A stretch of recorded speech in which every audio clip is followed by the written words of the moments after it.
আমি আপনাদেরকে রসগোল্লা বানিয়ে দেখাবো। আমরা বাঙালিরা তো রসগোল্লা খেতে খুবই ভালোবাসি। তো আপনারা দেখতে থাকুন আমি কীভাবে রসগোল্লাটা বানাই। দেখুন পুরো কেটে গেছে। যেমন জল ইউজ করবেন সেই রকম মাত্রারই চিনি ইউজ করবেন, তাহলে রসটা খুব ভালো হয়। দেখুন বন্ধুরা, এই ছানাটার মধ্যে আমি একটু ফ্রেশ জল দেব, জল দিয়ে এটা ধুয়ে নেব। এইভাবে আমি ছানার জলটা ঝরাতে দিয়েছি।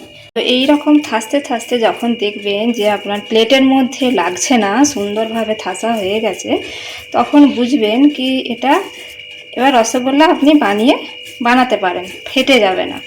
ময়দা দেবেন না এতে কখনো, ময়দা দিলে না খুব শক্ত হয়ে যায়। ময়দা দেখুন বন্ধুরা, আমি এইভাবে গোল গোল শেপে বানিয়ে নিয়েছি। আমি এবার 1 মিনিট হয়েছে, আমি এবার দেখি ঢাকাটা খুলে কীরকম অবস্থা আছে। হ্যাঁ, দেখুন কতখানি সফট হয়েছে, এটা অনেক সফট হয়েছে।